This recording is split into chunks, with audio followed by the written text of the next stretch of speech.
UTV screen మీరు చెప్పండి, screen చెప్తున్నారు. ఎస్, యూటీవీ స్క్రీన్ మీద మనం ఎక్స్క్లూజివ్గా చూస్తున్నాం. అఫీషియల్గా ఇచ్చింది ఎన్డీఏకి సంబంధించి భారతీయ జనతా పార్టీకి 50 నుంచి 56 వరకు సీటు షేర్ అనేది ఉంటుంది.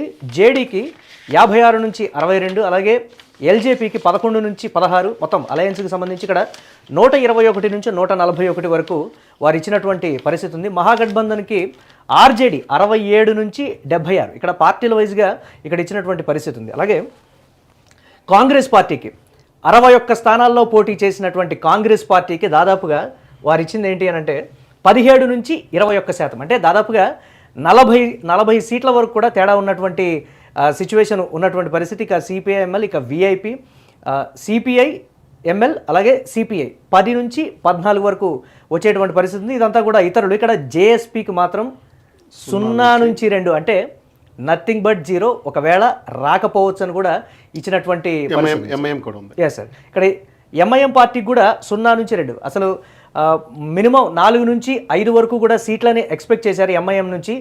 అంతే కీలకంగా పనిచేసినటువంటి ఒక 4-5 జిల్లాల్లో కూడా ఎంఐఎం ప్రభావం ఎక్కువగా ఉంటుంది. గతంలో కూడా అక్కడ ఓటుని చీల్చే విషయంలో కావచ్చు, లేకపోతే సీట్లను సాధించే విషయంలో కావచ్చు, ఎంఐఎం అక్కడ గతంలో ఒక 5 వరకు కూడా నమోదు చేసినటువంటి పరిస్థితి ఉంది. కానీ ఈసారి 0 నుంచి 2 అంటే ఒకవేళ రాకపోవచ్చు అనే దానికి సంబంధించి కూడా ఉన్నటువంటి సిచ్యువేషన్ సార్ పార్టీల వైజ్. ఇది very good news to Nitish Kumar, not even NDA sir.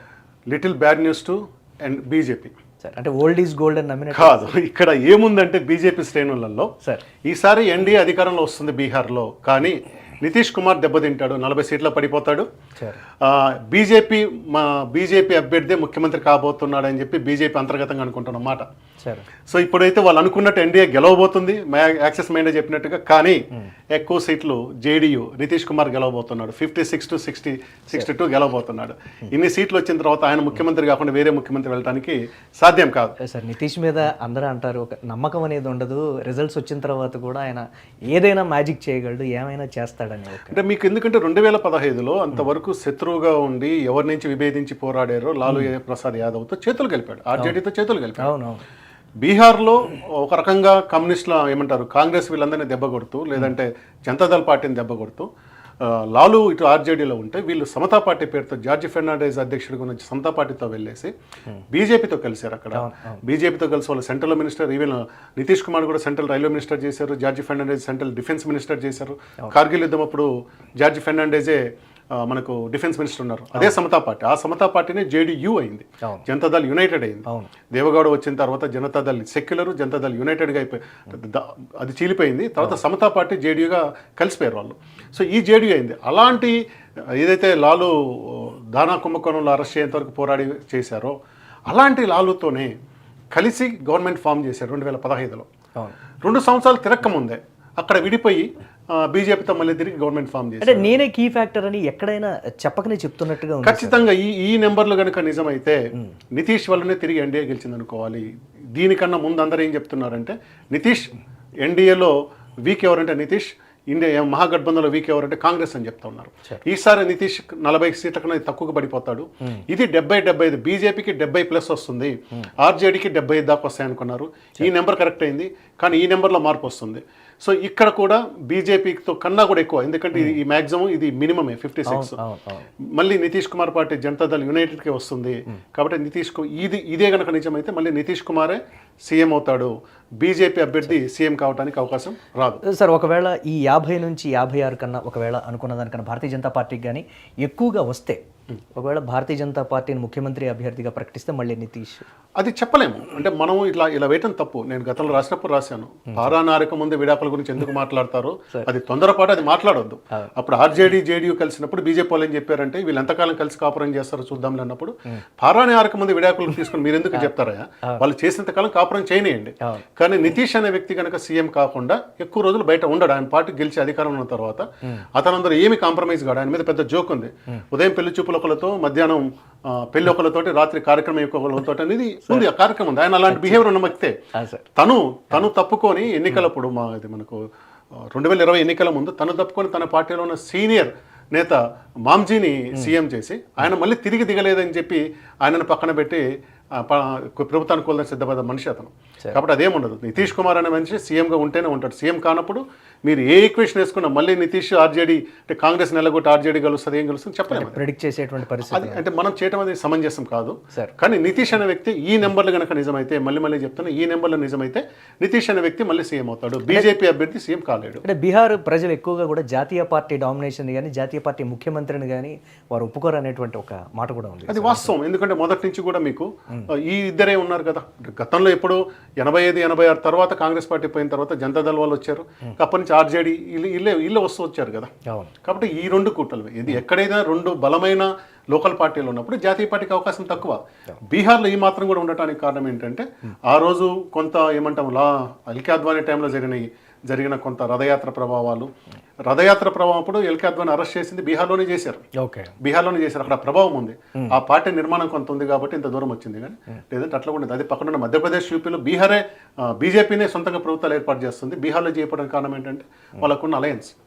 ఈసారి బీజేపీలో ఉన్నటువంటి ఇక్కడ మరో ముఖ్యమైన విషయం ఏంటంటే ఈ అన్ని సీట్ల మీద పెద్ద తేడా ఏం లేదు. ఇతనే మాంజీ, హెచ్ఎంఎస్ అనే మాంజీ, ఇతను మహాదళిత్ ఏదంటారు వీళ్ళని. అంటే దళితుల్లో కూడా ఇంకా వెనకబడ్డ వాళ్ళని చెప్తారు. రోజు అంత సీఎం చేశారు. ఈ నెంబర్ల ప్రకారం బీజేపీ కొంత నష్టపోయింది. వాళ్ళు అనుకున్న దానికన్నా వీళ్ళు 70 పైన వస్తే నష్టపోయారు. ఇది అనుకున్న దానికన్నా ఎక్కువ సీట్లు వచ్చాయి. బహుశా ఈ సీట్ల వల్లనే వీళ్ళకి వస్తున్న దాని వల్లనే ఫైనల్ టాలీ మారుతుంది అనుకుంటున్నాను. ఒకవేళ Pradeep Gupta axis my India fail అయితే ఈ నెంబర్ వల్ల ఫెయిల్ అయ్యి ఉండాలి. లేదా కాంగ్రెస్ 61 స్థానాల్లో కనీసంగా 30 స్థానాలు వస్తే గానీ మహాగఠబంధన్ గెలవలేదని చెప్పి నేను నిన్న కూడా చెప్పాను. వీళ్ళు అనుకున్నది 17 నుంచి 21 ఇస్తున్నారు. గతంలో 71లో పోటీ చేసినప్పుడు 19 వచ్చాయి. ఇప్పుడు 61లో పోటీ చేసినప్పుడు 21 వస్తున్నాయి మాక్సిమం. వాళ్ళు 40లో పోటీ చేస్తుంటే 22, 23 వచ్చి ఉండేది.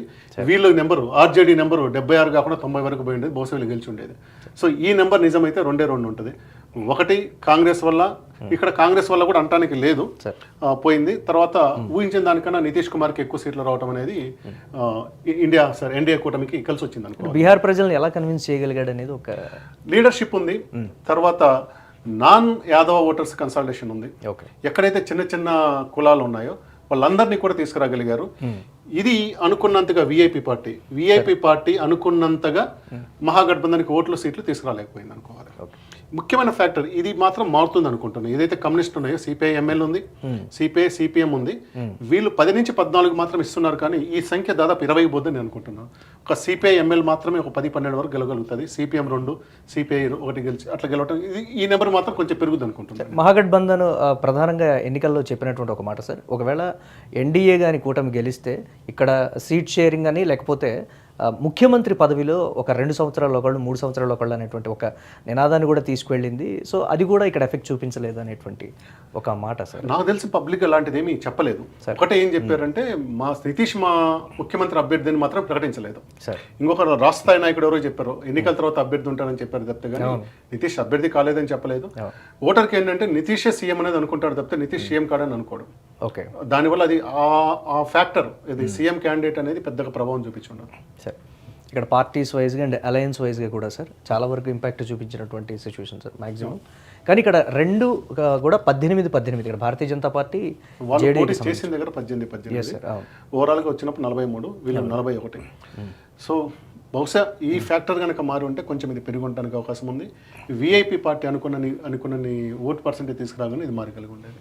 అవి 2 లేకపోవటమే ఈ నెంబర్ రావడానికి కారణమైంది. కమ్యూనిస్టుల ప్రభావం కూడా కమ్యూనిస్టులు అంతకన్నా లేదు. వాళ్ళు మొత్తం పోటీ చేసిందే దాదాపు 28-29 సీట్లలో ఉన్నారు. సో 50% వరకు వస్తున్నారు కాబట్టి అంతకన్నా ఎక్కువ ఉంటుంది. వీళ్ళు 61 చోట్ల పోటీ చేసి 21 ఉన్నారు. 40 సీట్లు ఇక్కడ పోతున్నాయని చెప్తున్నాడు కదా. అవును, మీరు అన్నట్టు ఇందాక కొంచెం కూడా గ్రహించి తక్కువలో చేసి ఉంటే మాత్రం డెఫినెట్గా వచ్చేది. ఇక్కడ ఖచ్చితంగా పెరిగేది, ఆర్జేడీ పెరిగేది. ఎస్ సార్, జాతీయ పార్టీల డామినేషన్ కావచ్చు లేకపోతే ఇతరత్రగా సార్ చాలా వరకు కూడా ఫ్యాక్టర్స్ మీరు చెప్పిన వాటికి పోలుతున్నాయి. నిన్న కూడా మార్జిన్ ఆఫ్ ఎర్రర్ +2% ఇచ్చారు సార్. సో ఇప్పుడు డిఫరెన్సే 2% ఉంది. మళ్ళీ మార్జిన్ ఆఫ్ ఎర్రర్ పర్సెంటేజ్ కూడా 2% ఉందన్నారు కాబట్టి స్టిల్ అంటే లాస్ట్ రిజల్ట్స్కి కొంచెం ఇంచుమించుగా దగ్గరలోనే చెప్పలేము. ఈయన మార్జిన్ ఆఫ్ ఎర్రర్ 2% ఇచ్చారు. ఇద్దరి మధ్యలో ఉన్న గ్యాప్ 2% ఉంది కదా.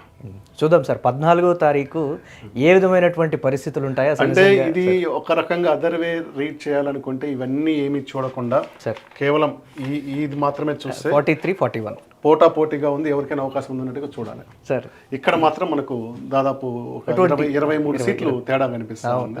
నేను ముందే చెప్పాను కదా 2% దాదాపు 20 సీట్ల వరకు తేడా ఉంటుంది అనుకున్నాము, అట్లాగే వచ్చింది. మీరు అన్నట్టుగా సార్ ఇక్కడ 20 ఇచ్చారు, ఇక్కడ 20 ఇచ్చారు. 98 to 118 120 సీట్స్ వచ్చాయి. మెయిన్ నిన్న కూడా మీరు చెప్పినప్పుడు 15 సీట్లు దోబూచులు ఆడుతూ 15-20 సీట్లు అనుకుంటాము. ఈ రోజు మ్యాక్సెస్ ఇండియా కూడా అట్లాగే తీసుకురాగలి యాక్యురేట్గా అయితే వచ్చింది. సో అది మై యాక్సెస్ ఇండియాకి సంబంధించినటువంటి యాక్యురేట్. బట్ 14వ తారీఖు మాత్రం ఏ విధంగా ఉండబోతోంది, ఎవరు అధికారం చేపడతారనేది కూడా ఒకంత కౌంటింగ్ మాత్రం రసవత్తంగా ఉంటుంది. మామూలుగా 10-10:30కి ట్రెండ్ సెట్ కావాలి. నేను అనుకోవడం 12:30-1 గంట అప్పుడు కూడా పోటీగా నడవడానికి అవకాశం ఉంది. సార్ అంటే కొన్ని చోట్ల బ్యాలెట్ ఏమైనా నిర్వహించారు సార్? అన్ని ఈవీఎం లేనా సార్? కాదు, అంటే కౌంటింగ్ ఒక రౌండ్ లో ఒకరికి, రెండో రౌండ్ లో అట్లా మారుతూ వస్తుంది. 2% ఓటింగ్ ఏంటంటే చాలా వరకు హోరాహోరీ కనిపిస్తూ ఉంటుంది. 2% గతంలో చెప్పున్నాను, దాదాపు 70 చోట్ల 10,000 కన్నా తక్కువ మెజార్టీతో గెలుచున్నారు. అవును, అంతకుముందు దాదాపు 2015లో 50 కన్నా తక్కువ మెజార్టీ, కొన్ని చోట్ల 84 2020లో 84 చోట్ల 10,000 కన్నా తక్కువ మెజార్టీతో గెలిచారు. ఎన్డీఏ 43, వీళ్ళు 40, దాదాపు ఇద్దరు సమానంగానే గెలిచున్నారు. అంటే 10,000 కన్నా తక్కువ ఉన్నప్పుడు చివరి రౌండ్ వరకు హోరాహోరీ ఉంటుంది కదా. బహుశా రేపు 14వ తారీఖు కూడా అలాంటి హోరాహోరీ ఉండడానికి అవకాశం ఉంది. ఎస్ సార్, ఒకసారి మనం బ్రేకింగ్ న్యూస్ కూడా చూద్దాం sir. Yes sir, Axis my India survey ప్రకారం ఎన్డీఏకే పట్టం కట్టినటువంటి పరిస్థితి. బీహార్లో ఎన్డీఏకే పట్టం కట్టింది. యాక్సిస్ మై ఇండియా సర్వే యాక్యురేట్గా ఇస్తుందనేటువంటి మాట అయితే ఉంది. యాక్సిస్ మై ఇండియా సర్వేని ఇప్పటివరకు కూడా శివరాచర్ల గారు ఎక్స్ప్లెయిన్ చేసినటువంటి పరిస్థితి ఉంది. ఎన్డీఏకి సంబంధించి కావచ్చు, లేకపోతే మహాగఠబంధన్ ఎక్కడైతే దాదాపుగా ఒక 2% మాత్రమే ప్లస్ ఆర్ మైనస్ అక్కడే తేడా వచ్చేటువంటి సిచ్యువేషన్. 121 నుంచి 141 ఎన్డీఏకి, మహాగఠబంధన్కి 98 నుంచి 118కి. వారు గతంలో చేసినటువంటి మిస్టేక్స్కి సంబంధించి కూడా ఎక్కడా మళ్ళీ మేల్కొన్న విధంగా లేదు అనేటువంటి భావన అయితే మహాగఠబంధన్కి వెల్లడవుతుంది. నిన్న ఇచ్చినటువంటి అనుకూలంగా, ఎన్డీఏకి అనుకూలంగా ఇచ్చినటువంటి 8 సర్వేలతో పాటు మై యాక్సిస్ ఇండియా యాక్యురేట్గా 92.50% యాక్యురేట్గా ఉన్నటువంటి యాక్సిస్ మై ఇండియా సర్వే కూడా ఎన్డీఏకే పట్టం కట్టింది అని అంటే దాదాపుగా బీహార్ ఎన్నికల్లో ఎన్డీఏ కూటమికే బీహార్ ప్రజలు అనుకూలంగా ఉన్నారనేటువంటి మాట మహాగఠబంధన్కి. కానీ సార్ మన ప్రేక్షకులు మళ్ళీ మనం చెప్పాలి, వీళ్ళ సక్సెస్ రేట్ ఎక్కువ, క్రెడిబిలిటీ ఎక్కువ. అవును, కానీ రీసెంట్ పాస్ట్లో జరిగిన దాంట్లో హర్యానాలో ఫెయిల్ అయ్యారు, ఆంధ్రప్రదేశ్ ఎమ్మెల్యే సీట్లలో, అంటే సరే దాన్ని పూర్తిగా ఫెయిల్ అనకపోయినా కానీ లోక్సభ ఎన్నికల్లో ఎన్డీఏకి 361 పైన వస్తాయని చెప్పారు. సో అది రాలేదు. మన దగ్గర స్క్రీన్ కూడా ఉంటుంది, మీరు ఫోల్డర్లోకి వెళ్తే అది రాలేదు. లోక్సభ